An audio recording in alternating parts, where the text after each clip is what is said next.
en los astros, continué, ante el escepticismo de Civilis y la progresiva curiosidad del gobernador, se lee, igualmente, que, poco antes de la rebelión primera, una fuerte lumbre se mostrará al pueblo, en el altar, y alrededor del templo mismo. Pero estas torcidas gentes no creerán en el aviso del cielo. Y habrá más. Un buey parirá un cordero, en mitad del templo. Ante semejante y supuesta majadería, el comandante, presa de una súbita risa, se atragantó. Y la puerta oriental, proseguí, con mayor solemnidad, que, como sabes, necesita de 20 hombres para ser cerrada, aparecerá, misteriosamente, abierta, sin que mano de humano se mezcle en ello. Por último, para no agotarte, poco antes del fuego y la muerte, todo Jerusalén se maravillará y se hará lenguas ante los muchos carros que correrán por el aire.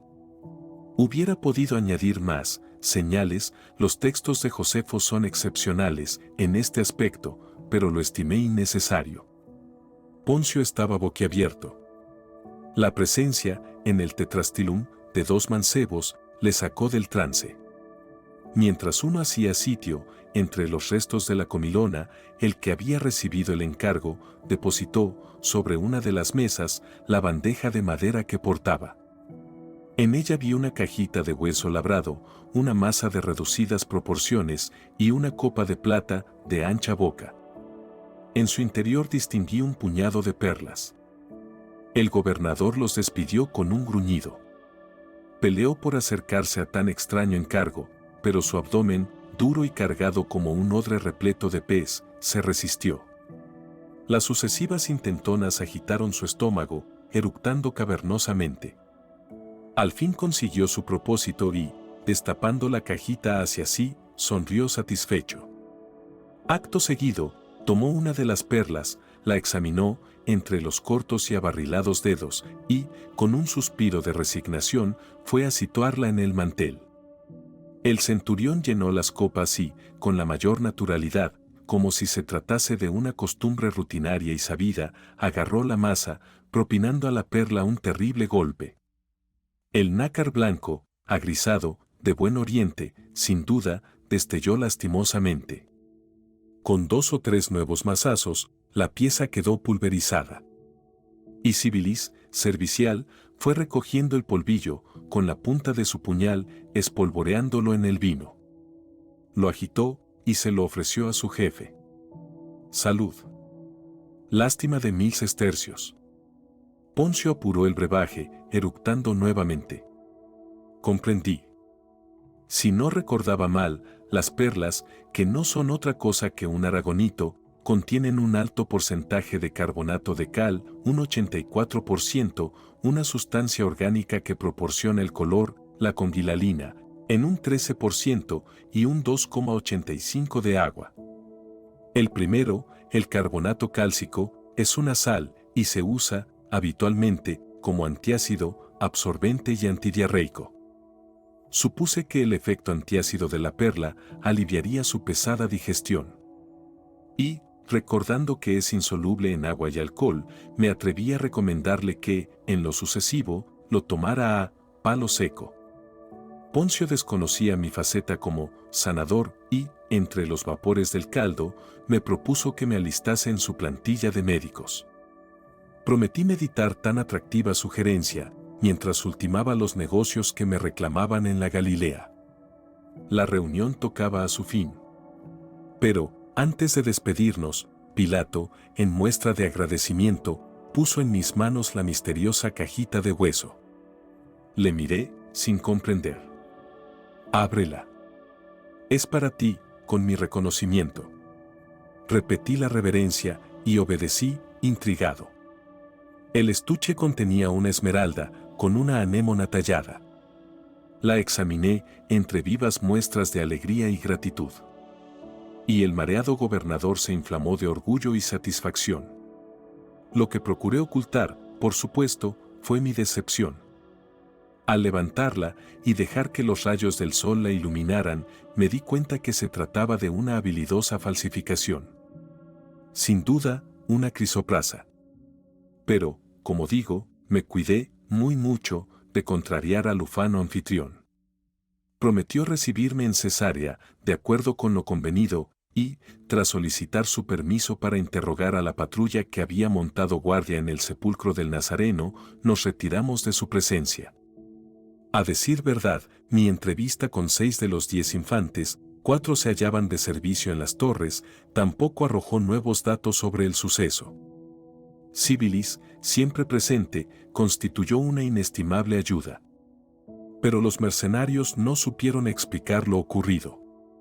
Nadie se aproximó al lugar y nadie movió las losas. Eso quedó claro. En cuanto al desmayo colectivo, silencio. Ni uno solo, como era de esperar, supo darme razón. Sus cabezas se llenaron de un poderoso zumbido y cayeron a tierra, como muertos. Cuando volvieron en sí, algunos vomitaron. Eso fue todo lo que pude sacarles. Y hacia la hora sexta, las 12 del mediodía, me despedí del centurión, tomando el sendero del norte, rumbo a la cima del Monte de los Olivos. Me sentía satisfecho, y aceleré el paso, deseoso de conocer los descubrimientos de mi hermano sobre los lienzos mortuorios.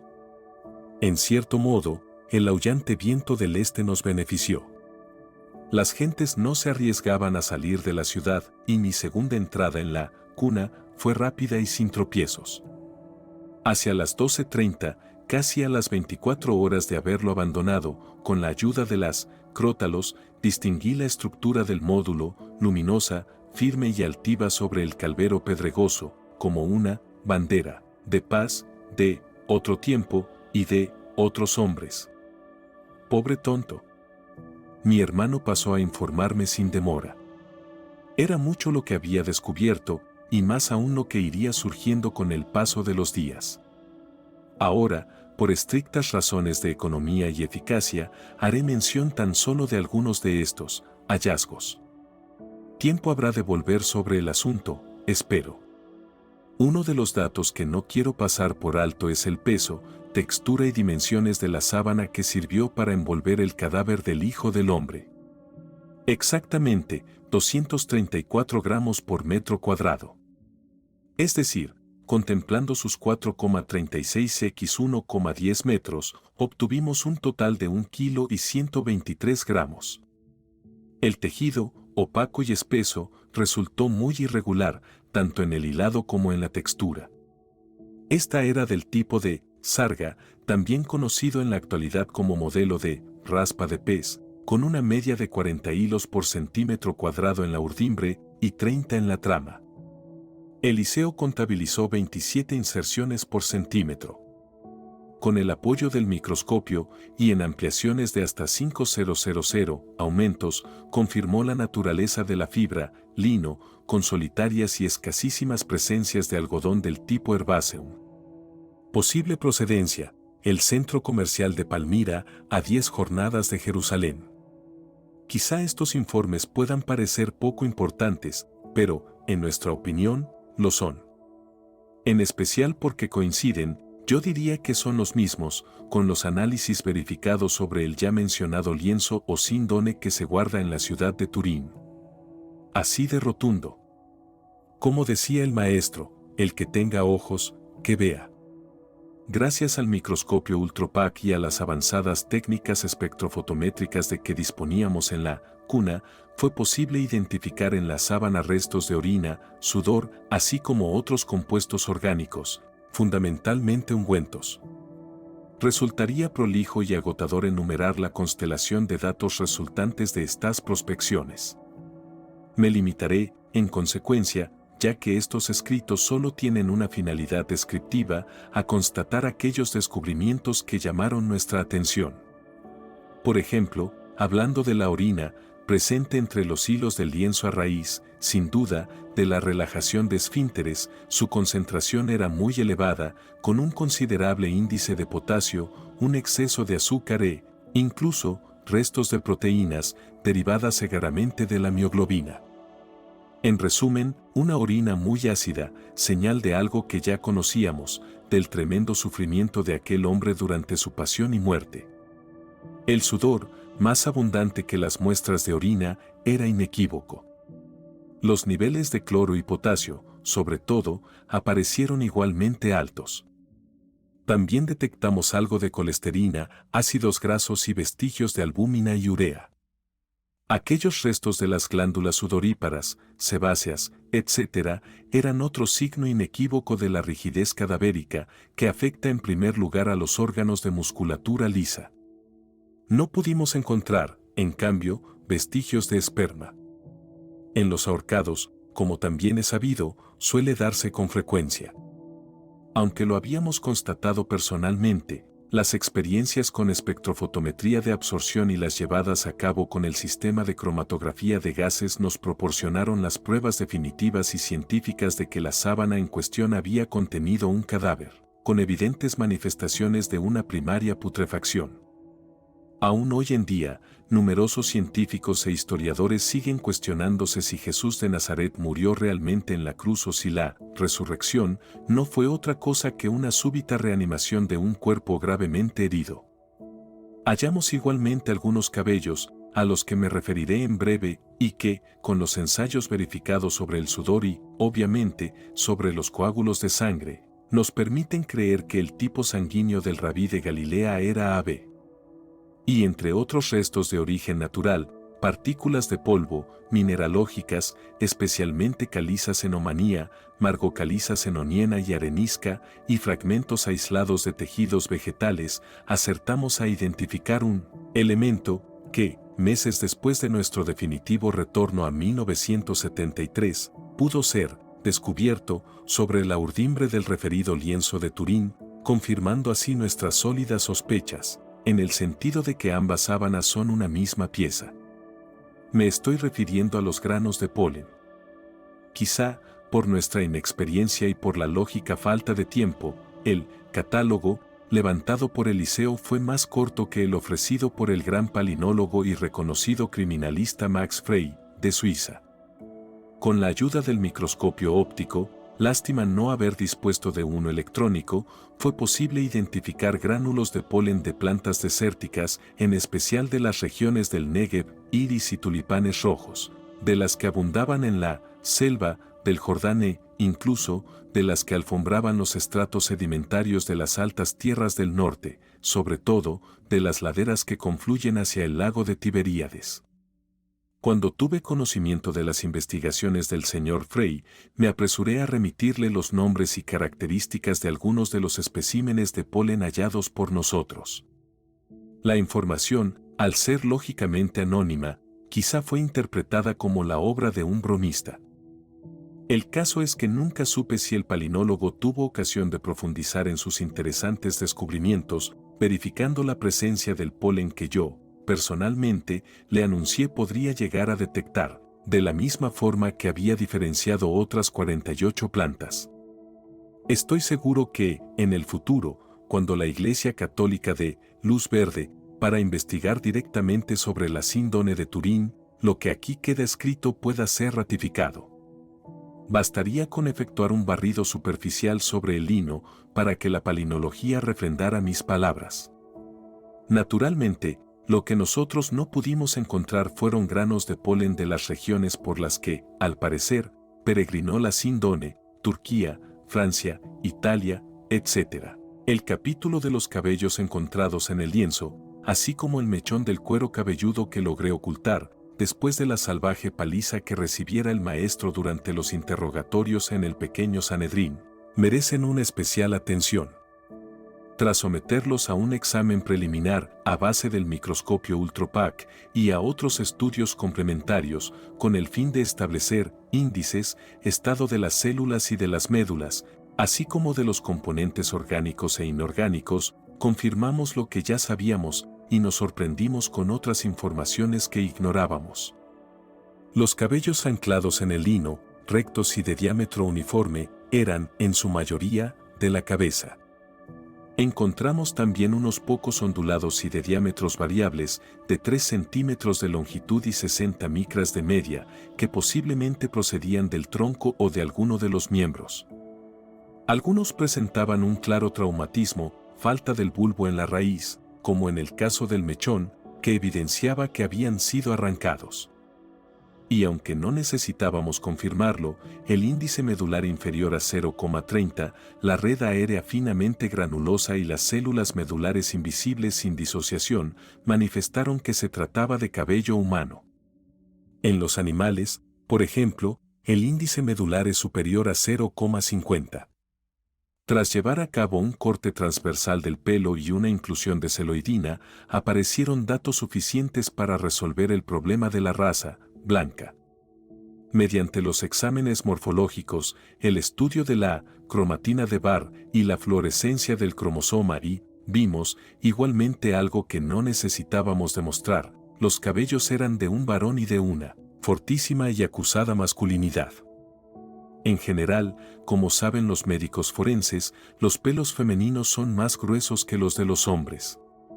Un cabello de un diámetro superior a las 80 micras, por ejemplo, corresponde casi siempre a una hembra. Por otra parte, no suelen tener médula y los extremos aparecen generalmente desflecados por el peinado. Al bucear en el estudio de los compuestos orgánicos mayoritarios, fuimos a encontrar los normales, queratina y melanina. Entre los minoritarios estaban las vitaminas, el colesterol y el ácido úrico. En cuanto a los elementos inorgánicos, además de los habituales, silicio, fosfatos, plomo, etc., descubrimos unos altos índices de hierro y de yodo. En aquellos momentos no supimos interpretarlo. Y, movidos por la curiosidad, recurrimos incluso a un análisis por activación neutrónica. Esta técnica resulta muy eficaz, ya que la composición mineral de los cabellos puede deberse a los hábitos alimenticios, a la profesión, al lugar en que vive y a la exposición a una determinada contaminación ambiental del individuo. No había duda. Las propiedades físicas de aquellas muestras, densidad, índice de refracción, birrefringencia, etc., daban a entender que Jesús de Nazaret había estado en contacto, y durante largos periodos de tiempo, con el mar o con algún lugar o elemento donde abundase el yodo. En relación con la alta contaminación de hierro, ¿de dónde podía proceder? Solo una estrecha y continuada vinculación a minas, fraguas u hornos podía explicar tan extraña anomalía. Pero de este asunto, como de tantos otros relacionados con la vida del Galileo, no teníamos información. Algún tiempo después aclararíamos ambas incógnitas. En efecto, los residuos de yodo y hierro en los cabellos del Galileo estaban plenamente justificados. También, descubrimos, claros síntomas de un progresivo encanecimiento del pelo. No podemos olvidar que Jesús murió cuando contaba casi 36 años de edad y que, en aquella época, podía considerarse en la frontera entre la madurez y la vejez. La vida media oscilaba alrededor de los 40 o 45 años. Al someter el lienzo a un bombardeo por activación neutrónica, aparecieron señales de algún tipo de afección bucal, posiblemente caries, y residuos de algo que nos intrigó poderosamente, una aguda enfermedad, muy lejana en el tiempo, quizá durante su infancia, que apuntaba hacia una sintomatología de carácter vírico. En una de mis largas entrevistas con los miembros de la familia, en especial con María, su madre, tuve conocimiento de que, efectivamente, siendo muy niño, había padecido un trastorno intestinal, quizá alguna disentería. El análisis de la sangre que manchaba el lienzo nos reservó también varias sorpresas. Para empezar, la nitidez de las huellas, casi perfectas, dejó atónito a Eliseo. Yo había tenido oportunidad de contemplar tan singular fenómeno en el interior del sepulcro, y tampoco lograba explicármelo. Si el cuerpo había sido separado de la sábana, eso era evidente, ¿por qué los coágulos y reguerillos no habían quedado emborronados? El despegue de un lienzo de una herida siempre provoca el chafarrinado de la huella. Pero eso no era todo. La sangre, en lugar de penetrar y empapar los hilos de la sábana, se había escurrido entre la trama, traspasando la tela. Al principio lo atribuimos a un proceso de fibrinolisis. La permanencia del Nazareno en la cruz secó buena parte de sus heridas, convirtiendo los puntos y chorros de sangre en coágulos. Las mallas de la fibrina actuaron como una especie de muro que sujetó los cargamentos de glóbulos rojos. Después, siempre como una probabilidad, esa fibrina pudo ser reblandecida a causa de la deshidratación del cadáver y de los álcalis derivados de la humedad amoniacal. El doctor Barbet ya había escrito sobre este fenómeno, afirmando que, quizá, en el ambiente húmedo de la cueva, la sangre seca experimentó un reblandecimiento, dando lugar a una pasta más o menos blanda, que terminó por impregnar el lino, originando unos calcos de gran nitidez. Pero esta hipótesis presentaba inconvenientes. Por ejemplo, la profusa hemorragia ocasionada con motivo del descenso del madero y en el transporte del cuerpo hasta la tumba. En esta inevitable manipulación del cadáver, la sangre contenida en una de las cavas había aflorado por la herida de la lanzada, corriendo por gravedad a todo lo ancho de la zona dorsal, a la altura de los riñones. Este reguerón no tuvo tiempo material de secarse al aire y, sin embargo, tampoco había empapado los hilos de la mortaja en un proceso normal de capilaridad. Todas las manchas de sangre examinadas por mi compañero eran superficiales. La explicación de la fibrinólisis no resultaba, por tanto, convincente. En resumen, no pudimos, o no supimos, esclarecer el fenómeno. A no ser, claro está, que guardase alguna relación con el también oscuro y complejo asunto de las manchas doradas. Pero dejaré este apasionante capítulo para el final. Fue la cruda realidad que teníamos ante nosotros, la misteriosa desaparición del cuerpo de Jesús, la que nos obligó a revisarlo todo, y con extrema cautela, incluida la sangre. Éramos conscientes de que aquellos coágulos habían pertenecido al hombre de la cruz, pero, en ese afán por desentrañar el enigma, lo sometimos también a las más variadas pruebas de laboratorio. Casi 72 horas después del fallecimiento, la sangre de aquel lienzo presentaba un típico color rojo oscuro. En algunas zonas había empezado a ennegrecerse. Eliseo tomó varias muestras, rascando los coágulos con una paleta de aluminio. Debo recordar que no podíamos destruir el lienzo ni someterlo a maceración alguna, ni siquiera en agua, como hubiera sido lo aconsejable en una prueba de cristales de Teichmann, y llevó a cabo los ensayos preliminares y concluyentes de sangre, las pruebas de identificación como muestra humana, de individualidad, grupo sanguíneo, sexo, etc. Tanto la prueba de benzidina como la microscopía en busca de hematíes fueron positivas. La espectroscopía resultó igualmente de gran ayuda. Al ultropac, los hematíes aparecieron como pilas de monedas. Todavía se hallaban relativamente bien conservados, siendo posible la constatación de sus formas, aunque no sus núcleos, que los definieron como claramente humanos. A veces, los pequeños hematíes de cordero pueden ser confundidos con eritrocitos del hombre. Los camellos, por ejemplo, tienen hematíes ovales o elípticos no nucleados, y los pájaros, peces, reptiles y anfibios disfrutan de eritrocitos similares, pero nucleados. La detección última de proteína humana fue verificada, siguiendo la prueba de la precipitina. En el sondeo de la hemoglobina, practicado mediante una técnica especial de diferencias espectrográficas, pudimos establecer, entre otros, detalles como la especificidad de la especie y algunas características patológicas, por ejemplo, una anemia hemorrágica y secundaria a la que no dimos mayor importancia, ya que, probablemente, se debía a la considerable pérdida de sangre durante las torturas y ejecución. Con el fin de no perderme en intrincadas y prolijas explicaciones técnico-científicas que no son el objetivo básico de este diario, concluiré el capítulo de la sangre con otro de los hallazgos, el grupo sanguíneo de Jesús de Nazaret, que fue estimado como AB.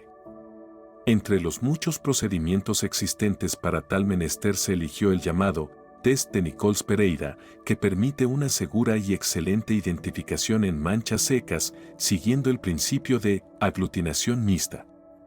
Este grupo sanguíneo, AB, es proporcionalmente escaso entre los blancos, aunque no por ello extraño o anormal. Sirva de comparación la estadística llevada a cabo poco antes de la operación, en 1972, entre grupos humanos de la raza blanca en países como Francia e Inglaterra. El 47% pertenecía al grupo O, el 42% al A, el 8% al B y, por último, el 3% tenían grupo AB. Como es fácil adivinar, al descubrir el grupo sanguíneo del maestro, nos invadió una gran excitación. De acuerdo con los principios mendelianos sobre la herencia, elaborados por Bernstein, un gen de grupo sanguíneo no puede aparecer en un niño a menos que esté presente en uno u otro de los padres, o en ambos. ¿Qué significaba esto? Algo que, repito, nos llenó de emoción. Entre los planes de caballo de Troya, una vez identificado el grupo del Hijo del Hombre, figuraba también el intento de fijación del de su madre. El fallecimiento de José años atrás hacía difícil el desciframiento del grupo sanguíneo del Padre terrenal de Jesús. Sin embargo, si lográbamos hacernos con una muestra de la sangre de María, un exhaustivo estudio genético biológico podría aproximarnos al que tuvo José.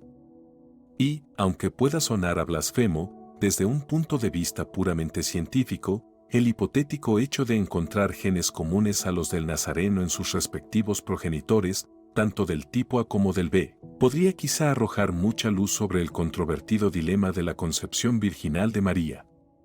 Sé que para muchos cristianos la sola mención de este proyecto significará una aberración. Su fe les dice que Jesús fue concebido, por obra y gracia del Altísimo. Pero, aunque comparto un poco ese natural rechazo, también es cierto que la ciencia, cuando se sitúa al servicio de la búsqueda de la verdad, se transforma en un maravilloso instrumento que solo puede ratificar lo que, según las Escrituras, es palabra de Dios.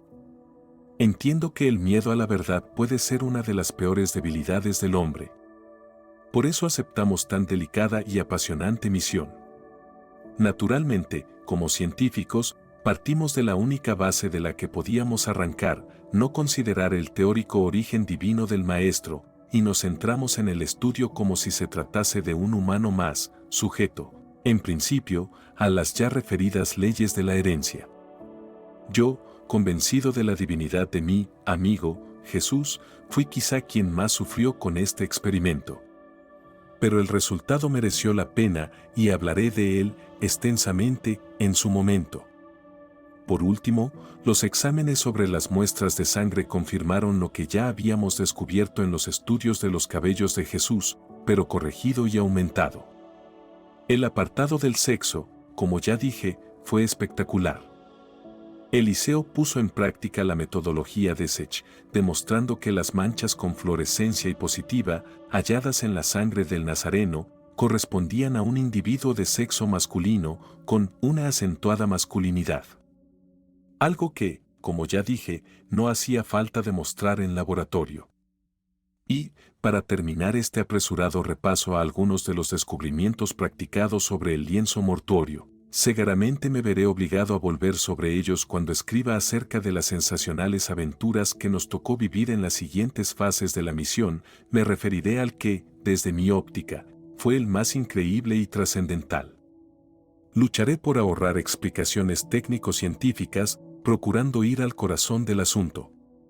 Ya veremos si lo consigo. Como he venido repitiendo, amén de las huellas sanguinolentas, el lienzo nos sorprendió con unas manchas de color dorado y naturaleza desconocida, que constituían una réplica o copia, vuelven a faltarme las palabras, del cuerpo que había cubierto. Las sucesivas investigaciones, a base de placas fotográficas en diferentes frecuencias del espectro, procesos de digitalización de dicha imagen y toda suerte de exploraciones con el microdensitómetro, microscopio de efecto túnel, etc., arrojaron tres grandes realidades científicas. Las manchas en cuestión constituían un auténtico negativo fotográfico, tal y como hoy podemos entenderlo. Además, la intensidad de la figura allí grabada variaba en relación inversa a la distancia lino-cadáver. Y, por si todo esto no fuera suficiente, el estudio de las nubes superficiales de electrones de las caras internas de la sábana, las que presentaban las manchas en cuestión, vino a demostrar que la misteriosa desaparición del cuerpo del Hijo del Hombre tenía mucho que ver con la manipulación del concepto tiempo. No fueron precisas demasiadas comprobaciones al microscopio para observar que dicha imagen tenía un carácter muy superficial, solo las capas más externas del lino se habían visto afectadas por una especie de chamuscamiento generalizado.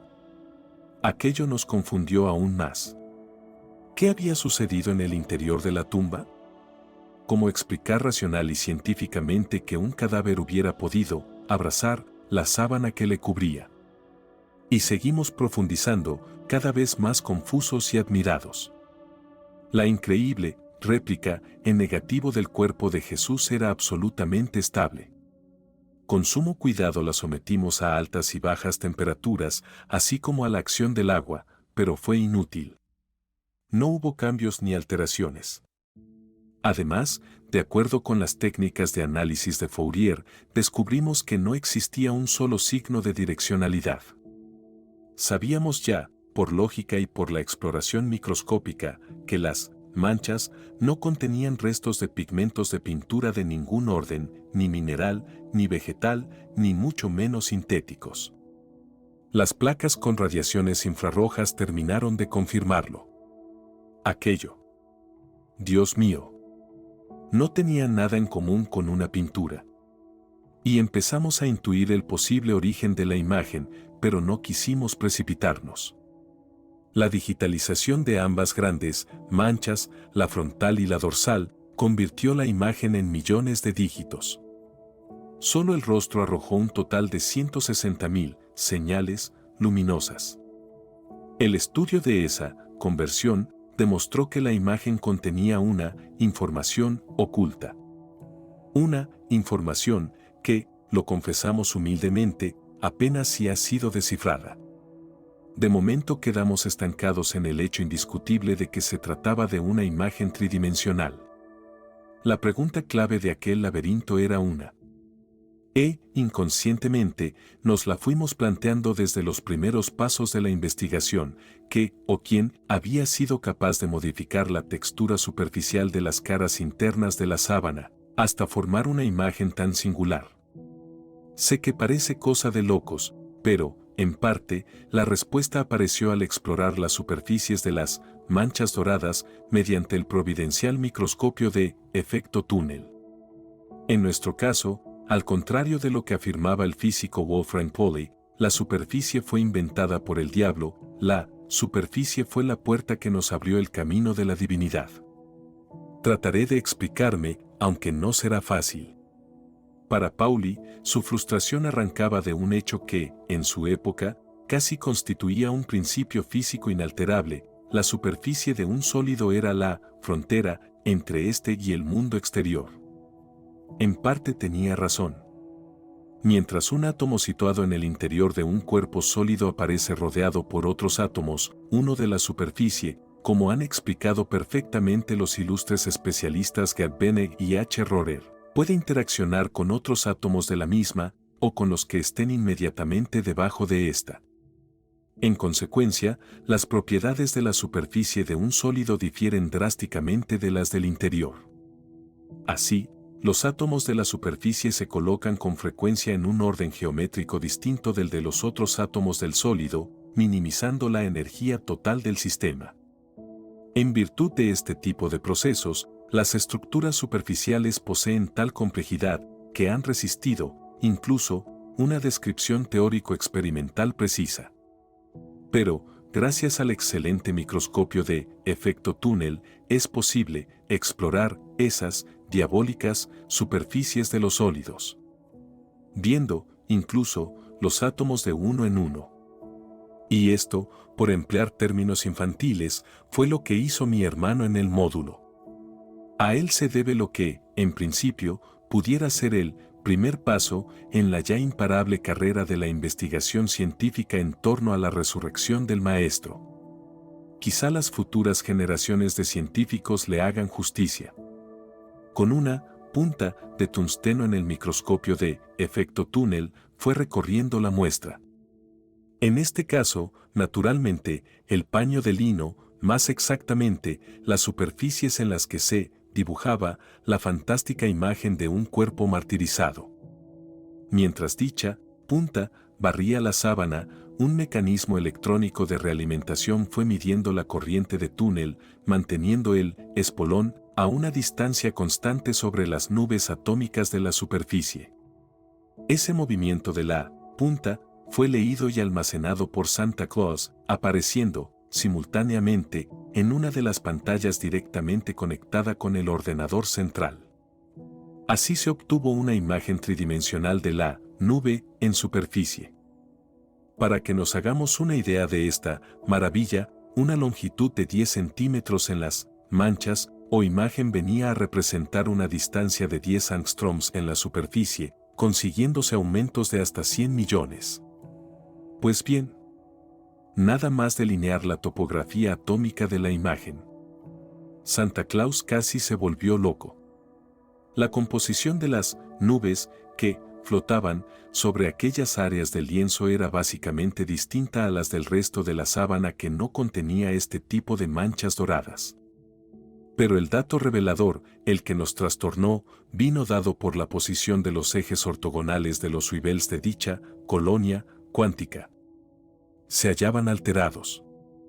Algo, o alguien, los había manipulado, situándolos en un ahora que no correspondía al de los restantes Weibels del paño. Estos, como era lógico y natural, estaban orientados en el momento presente.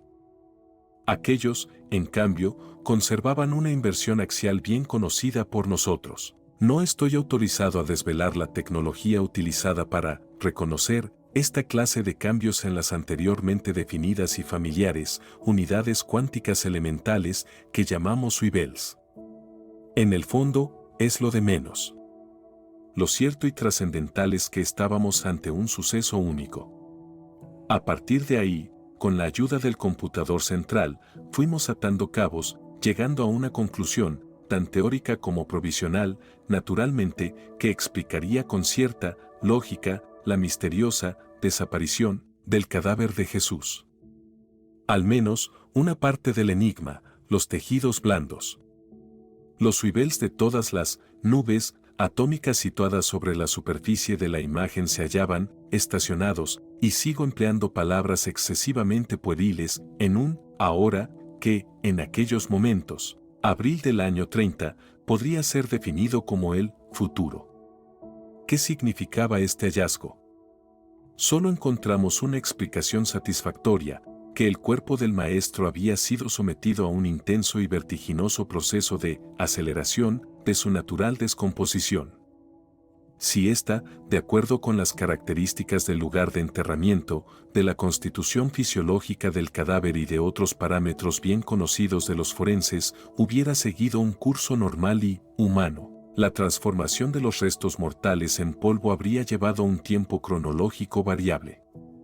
Dependiendo de esos factores, habría necesitado alrededor de 5 años para quedar reducido a cenizas. 5 años. Justa y, casualmente, la inclinación que presentaban los ejes de los Weibels. Demasiado sospechoso. Y, por razones fáciles de intuir, el mecanismo promotor de esa aceleración de la putrefacción había afectado livianamente a las superficies de la sábana que se hallaban en contacto directo con el cuerpo. El resto, en cambio, como queda dicho, no sufrió alteración alguna. Verificado este increíble hecho, la pregunta inmediata no podía ser otra: ¿quién o qué había alterado tan drásticamente el curso evolutivo de la descomposición del cadáver del Señor? Por supuesto, al hallarse la cripta perfectamente clausurada, el posible origen había que buscarlo en el interior. Por otra parte, nadie en aquella época podía soñar con una tecnología capaz de movilizar los ángulos de los Weibels. Necesitamos algún tiempo para obtener una respuesta a tan decisiva pregunta. Y, aunque la solución no llegó por los caminos que nosotros hubiéramos deseado, los de la ciencia, el origen de la misma merece todo crédito. He dudado. Debía relatar esta parte de la misión. Lo dejaba para más adelante.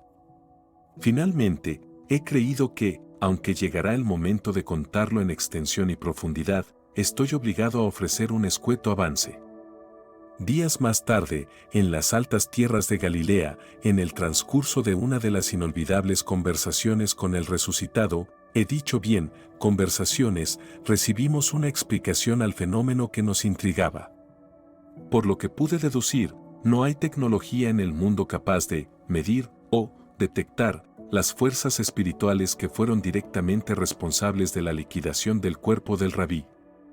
Y quizá he empleado las palabras incorrectamente. Quizá debería haber escrito entidades espirituales y no fuerzas. Quien tenga oídos para oír, que oiga. Eso fue lo que se nos dijo, y así me limito a transcribirlo. La aceleración casi instantánea del proceso de putrefacción del soporte corporal del Maestro fue asunto ajeno al Hijo del Hombre. Fue iniciativa de los seres celestes que presenciaron el acto de la resurrección.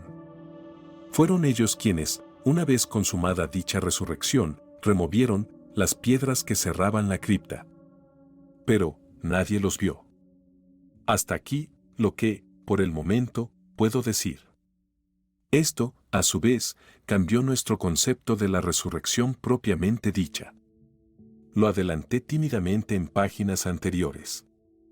Pero ¿cómo resumirlo con claridad? Los cristianos que creen en la resurrección la identifican y asocian a la tumba vacía y a la ausencia del cadáver de Jesús. Tienen razón, a medias. Por simple deducción, después de nuestro descubrimiento en el módulo, nos costaba trabajo creer que tan singular fenómeno pudiera quedar circunscrito a la simple, aunque casi, mágica, disolución en el tiempo de una materia orgánica. Incluso para nosotros, pobres ignorantes, resultaba demasiado grosero y prosaico. Tenía que haber algo más. Algo sublime, de orden sobrenatural, acorde con el poder y la personalidad del allí enterrado. Lógicamente, tampoco pudimos medirlo con nuestro instrumental. Como dije, no hay todavía ciencia humana que se atreva con ello. Fue el propio Jesús quien nos insinuó lo sucedido. Y, una vez más, comprobamos cómo la intuición raramente se equivoca. Ojalá nos dejáramos guiar por ella con más frecuencia. La resurrección, con mayúsculas, del Hijo del Hombre había sido algo anterior e independiente del mencionado hecho físico de la aceleración del tiempo cronológico. En otras palabras, para cuando esas entidades adimensionales, encargadas de las resurrecciones de todos los mortales, llevaron a cabo su trabajo de disolver en décimas o centésimas de segundo los sagrados restos mortales del Galileo. Este, por un poder que escapa a la mente, ya había vuelto a la vida. A la verdadera vida, la de orden espiritual. Pero me faltan los conceptos y las palabras se empequeñecen. Será más prudente dejar las cosas como están. La resurrección, en definitiva, debe ser contemplada en dos fases. Primera, y más importante, la autorresurrección de Jesús de Nazaret a un orden más complejo que el de la densa materia corporal. Un orden al que, según sus palabras, todos estamos llamados después del tránsito de la muerte. Segunda, la aceleración física de la putrefacción del cadáver. Este postrero paso no tuvo prácticamente nada que ver con el primero, como ya mencioné. Fue una delicadeza o un respetuoso sentimiento de los súbditos celestes del Creador que no deseaban ver cómo el cuerpo que había servido para la encarnación de su jefe se degradaba bajo los efectos de la descomposición natural. Supongo que fue lo más acertado. No quiero ni pensar lo que hubiera sucedido con los huesos del Maestro si llegan a caer en manos de sus fieles seguidores. Y, para cerrar estos asuntos de índole más o menos científica, deseo dejar constancia de algo que puede resultar esclarecedor y probatorio de cuanto llevo dicho, muy especialmente de nuestro hallazgo sobre la superficie de las manchas doradas. Sé que el día que la ciencia sitúe un microscopio de efecto túnel sobre el lienzo de Turín, las diferencias en las estructuras y distribución de las nubes atómicas que flotan directamente sobre la imagen, en relación con el resto del lino, abrirán un nuevo camino en las investigaciones y, de paso, demostrarán que no somos un sueño. Al conocer estas cosas, mi espíritu se fortaleció. Y, aunque mi mente cartesiana, como la de cualquier científico, sigue resistiéndose a aceptar lo que no sea previamente probado en laboratorio. La intuición, de nuevo, vino a sostener mi naciente fe. Y aquel anochecer del lunes, 10 de abril del año 30, terminados los trabajos, Eliseo y yo, emocionados, caímos de rodillas ante la majestuosa imagen del lienzo de lino, sin duda, enmendando a Einstein, la sombra de Dios. Y, en silencio, solicitamos luz y fuerza para proseguir la dura pero fascinante misión que nos había sido encomendada. Nuestro ruego debió ser escuchado, a juzgar por lo que nos tocó vivir. Y, tras besar la sábana, nos dispusimos a descansar. En aquel gesto, mi hermano percibió también el familiar olor que yo había captado en el interior del sepulcro al inclinarme sobre la mortaja. Y supo identificarlo al momento. Era el mismo que se registraba en la nave cada vez que se producía una inversión de masa, con la consiguiente manipulación de los ejes de los suivels. Un olor de dudosa definición que quizá guarda un remoto parecido con el del incienso quemado. Al día siguiente, recuperado el micrófono y analizados los lienzos mortuorios, daría comienzo una nueva etapa en la operación. En realidad, un viejo y, hasta esos momentos, fracasado proyecto, investigar el escurridizo cuerpo, glorioso, del Galileo. 11 de abril, martes, al 14, viernes. De aquellos días, del martes al viernes, guardo un recuerdo dulce y sereno. En nuestras ajetreadas aventuras, tanto las que yo había vivido hasta ese momento como las que nos deparaba el destino a Eliseo y a quien esto escribe, los días transcurridos en la aldea de Betania fueron los únicos de cierto reposo. E hicimos bien en disfrutar de ellos y en reponer fuerzas. Lo que nos esperaba, a partir del lunes 17 de ese mes de abril, iba a ser tan agotador como imprevisto. Pero vayamos paso a paso, según mi costumbre. Ajustándonos a lo establecido en el plan de caballo de Troya, apenas hecha la claridad en aquella mañana del martes, 11 de abril, me puse en camino.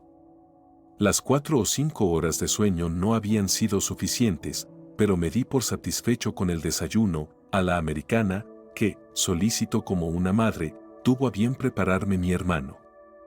El café y las patatas, desconocidos en aquel tiempo en Israel, fueron una bendición.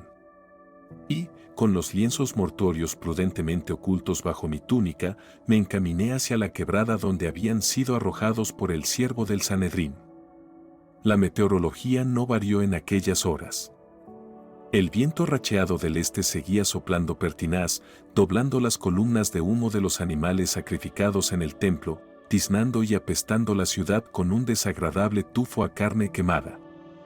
En esta ocasión, a plena luz del día, el descenso por la falda occidental del Olivete y el cruce del desfiladero del Cedrón no revistieron el peligro de mi primera incursión en la madrugada del domingo. Bordeé la ciudad por la muralla norte y, cuando me hallaba relativamente próximo al bosquecillo de algarrobos, cuyas encendidas flores rojas me sirvieron de guía y referencia, experimenté una típica sensación. Me volví, pero no vi nada sospechoso. Y, encogiéndome de hombros, reanudé la marcha.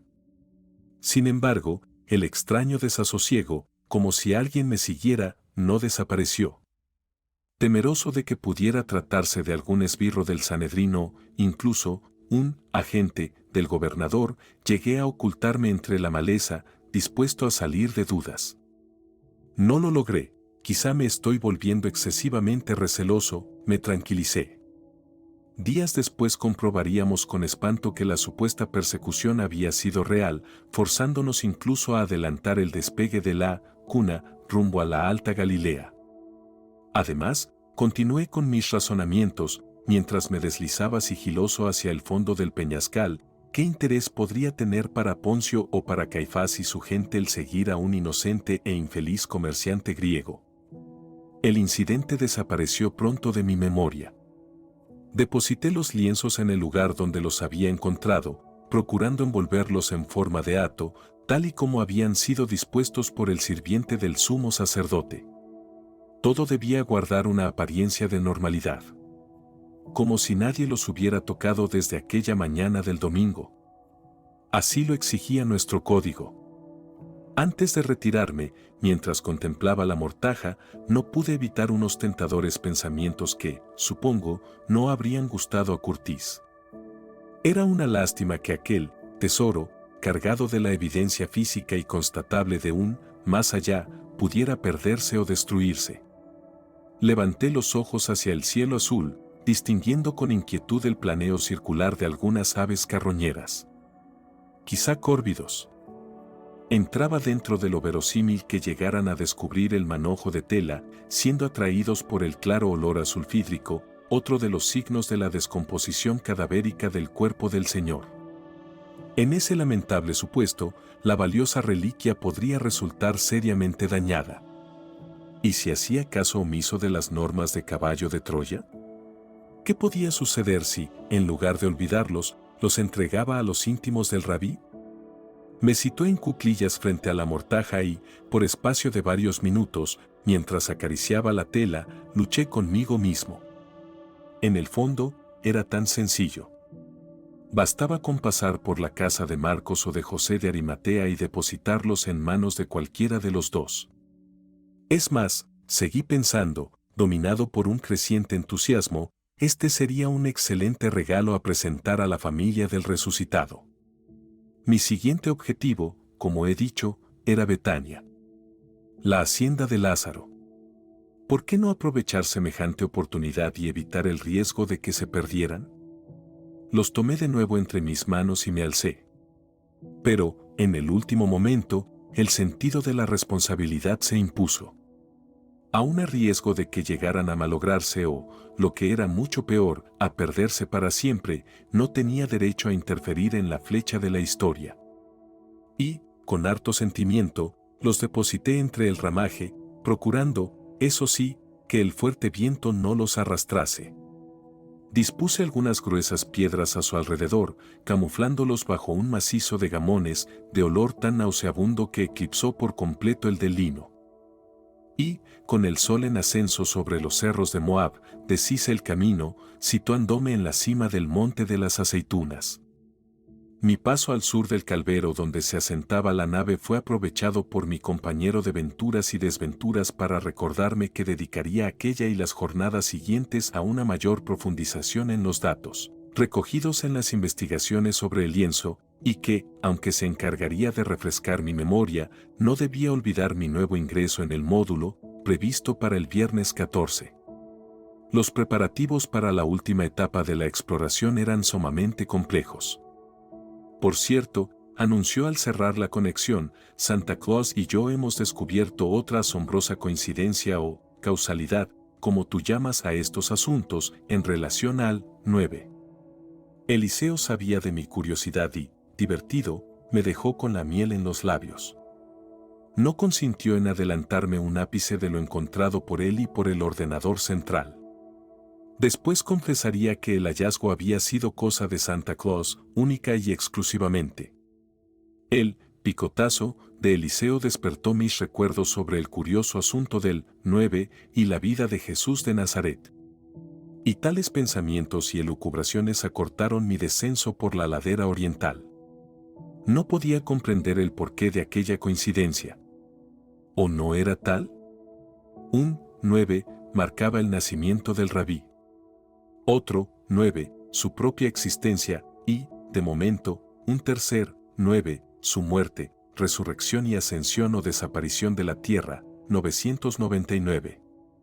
Lástima no haber sido un experto en cábala o en numerología para descifrar aquel enigma. Lo único que sabía entonces es que el 999 era una cifra opuesta o contraria al apocalíptico 666 de Juan, el Evangelista, que era múltiplo de 3, otro esotérico símbolo de la Trinidad, y que, según mis cortos conocimientos, el 9 ha sido considerado por los iniciados como el número de la humanidad o del hombre. ¿Sería cierto lo que reza el viejo proverbio? Dios goza del número impar y todo lo trino es perfecto. Pero la súbita aparición de la blanquísima aldea de Betania me devolvió a la realidad. Y, al igual que mi paso, también mi corazón se vio alegremente acelerado. Ni Marta ni María sabían de mi regreso y ello hacía más excitante la siguiente fase de mi observación. Mi vuelta fue acogida con sorpresa. En mi despedida había intentado salir del paso, informando a Marta, la señora, sobre el ineludible viaje que me veía obligado a emprender. Y así ocurriría, en efecto. Pero, ante la imposibilidad de explicarle la naturaleza de semejante viaje, al volver a ver a las hermanas no tuve más remedio que excusarme, alegando un repentino cambio de planes. La razón fue perfectamente comprendida y elogiada por la nueva jefa de la familia del resucitado. Lázaro, como fue dicho, había tenido que huir precipitadamente hacia el este, a Filadelfia, a causa de las amenazas de muerte de Caifás. La excusa en cuestión no fue otra que el prendimiento y ejecución del Maestro. Marta y María, en especial la primera, pasaron de la sorpresa a un vivo contento. Sus corazones, sobre todo a raíz de los sucesos acaecidos en la hacienda en la mañana del domingo, se hallaban rebosantes de esperanza. David Zebedeo también se congratuló por mi llegada, interesándose por los últimos acontecimientos. Por supuesto, los allí reunidos estaban al corriente de las apariciones de Jesús en las casas de José de Arimatea, de Flavio, de la familia Marcos y de la registrada en el camino de Jerusalén a Emaús.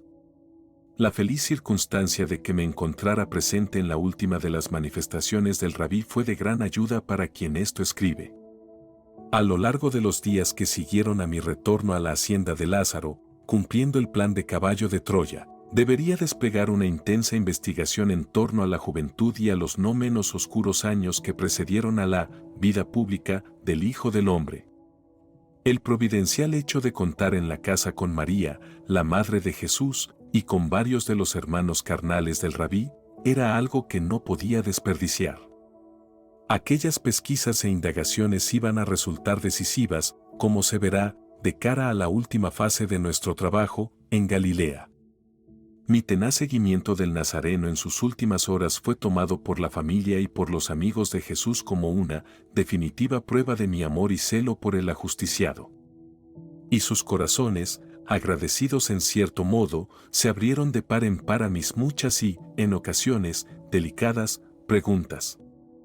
Santiago, sobre todo, que veneraba a su hermano mayor, y con el que había compartido penas y alegrías, supuso una fuente de información que jamás podré evaluar. Pero trataré de no perder el hilo de la cronología. A decir verdad, cuando puse mis pies en la morada de Lázaro, las opiniones sobre la vuelta a la vida del Galileo no eran del todo uniformes. Me explicaré. En la casa, junto a las dueñas, se alojaban David Zebedeo y Salomé, su madre, María y su segundo hijo, Santiago, ya citados, y otros 4 hermanos del Rabí, José, Simón, Jude Judas y la más pequeña de Nazaret, Ruth. Por antiguas y complejas razones, que explicaré en el momento oportuno, parte de la familia de Jesús no compartía sus ideas y enseñanzas. De ahí que, al ser deshonrado públicamente, los viejos recelos sobre las ansias de grandeza del primogénito de María hubieran florecido, enfrentando a los unos con los otros. Una situación, en fin, tan corriente como humana en la vida de los hombres. La segunda de las apariciones del Maestro en Betania, a la casi totalidad de los moradores de la casa en aquellos momentos, había rectificado las posturas en no poca medida. A pesar de todo, las dudas seguían flotando en varios de los hermanos de Jesús. No negaban la realidad de la extraña presencia, pero, imbuidos de las ancestrales creencias judías sobre la muerte, comentaban que quizá lo que habían visto era una refa, una especie de sombra, que, de acuerdo con esas ideas, era lo único que subsistía después del fallecimiento y a la que, incluso, se podía invocar, tal y como relata el libro I de Samuel 28. Este texto refiere cómo, a petición del rey Saúl, la bruja de Ende consiguió hacer visible la sombra de Samuel. Para los hebreos de aquel tiempo, las refaimó, sombras de los muertos, vivían en el Seol o región de las tinieblas y de las sombras de la muerte, como cita Job. En el Antiguo Testamento, como es el caso de Job 14, 13, se hace una alusión directa al Seol, especificando que está tan lejos de la tierra de los hombres que ni siquiera la cólera de Yahvé puede alcanzarlos. La muerte, esto es importante para entender la postura de aquellos hombres, era el fin. Con ella se acababa todo. Así se repite más de 100 veces en los libros sagrados del Antiguo Testamento. Cuando el ángel de la muerte, que cita el Talmud, depositaba la gota de bilis amarga, primera señal, sin duda, de la putrefacción entre los labios del difunto, le arrebataba el alma, desapareciendo. Era la señal última, la ruacho, alma, o soplo de la vida, ascendía, como cita el Eclesiastés 3, hacia los cielos. Y la respiración cesaba. A partir de la gráfica presencia del ángel de la muerte, el cuerpo o bachar empezaba su descomposición, volviendo al barro. Aunque pueda parecer increíble, las creencias de los hebreos sobre la muerte, tan ricas en otros aspectos materiales y espirituales, eran muy parcas, casi asfixiantes para un espíritu medianamente sensible. En cuanto a la resurrección, como creo haber mencionado en otra ocasión, la ley no se pronunciaba con claridad. Dejaba libre elección a cada secta. Cada cual podía creer o no creer en ella. Así, por ejemplo, la casta de los saduceos se negaba en redondo a aceptar la resurrección de los cuerpos. No está en el Pentateuco, esgrimían en sus agrias y continuas polémicas con sus directos contrincantes, los fariseos. Y los samaritanos apoyaban este argumento. En cuanto al pueblo llano, como siempre, prefería consolarse con la poética posibilidad de un más allá, más complaciente que su dura existencia. Algunos maestros o rabíes se habían preocupado de predicar esta esperanza. Gamaliel, entre otros, forjó su creencia en la resurrección y en el premio o castigo divinos en base a citas sueltas de los profetas Isaías 26, 19 o Ezequiel 38 del Deuteronomio XXXI 16 o en aforismos como aquel que dice, y después que mi piel se desprenda de mi carne, en mi carne contemplaré a Dios, Job 19, 26. Esta confusión, en suma, no contribuyó precisamente a asentar las cosas. El escepticismo de algunos miembros de la familia de Nazaret, al igual que había sucedido con los discípulos, era tan intenso en relación a la resurrección de Jesús que, incluso, durante el sábado, discutieron la necesidad de honrar la memoria del crucificado con un mínimo de decencia y dignidad. Se habló de la celebración en el primer día de la semana, el domingo, del llamado pan de duelo, citado por Oseas 9, 4 y Ezequiel Xib 17, y que venía a ser una comida fúnebre que la familia del muerto obsequiaba a parientes y amigos. María, la madre de Jesús, se mantuvo al margen. No solo porque no estuviera de acuerdo, ella creía en la resurrección, sino por el hecho de que, como mujer, no tenía arte ni parte en semejantes decisiones. Al principio, debido a lo irregular y precipitado del enterramiento del maestro, los más rigurosos en el cumplimiento de la ley dudaron si debían dejarse crecer la barba y los cabellos desordenadamente, rasgar sus vestiduras y arrojar cenizas sobre las cabezas, tal y como proclama el Talmud para asuntos de muerte. Finalmente lo llevaron a la práctica. Y las polémicas fueron tan ácidas como interminables. Era lógico. Marta, su hermana María, la madre de Jesús, Salomé y su hijo David creían que el rabí había regresado del mundo de los muertos. ¿Por qué someterse entonces a las exigencias del luto oficial? Desde un ángulo estrictamente exegético, aceptando la realidad de una resurrección, los judíos se hallaban perdidos. ¿Debían oficiarse los rituales funerarios por una persona resucitada?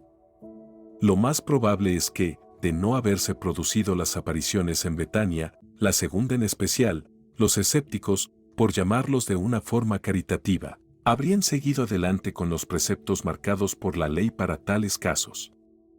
Es decir, un duelo de 30 días, de los cuales los 3 primeros eran inhábiles para el trabajo, no debiendo responder siquiera a los saludos.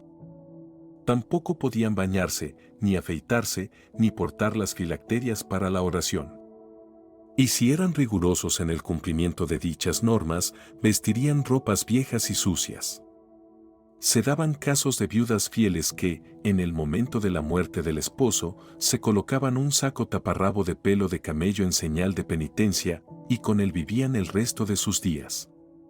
Y hasta aquí, la parte 18 de Caballo de Troya 2, Masada, de J.J. Benítez. Ya estamos muy cerca del final de Masada, y cada paso nos acerca al inicio de Caballo de Troya 3, Saidan.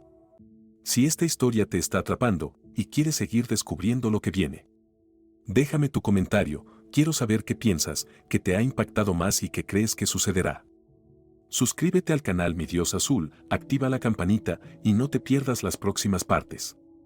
Porque lo más impactante aún está por venir. Y ahora, seguimos con la aventura.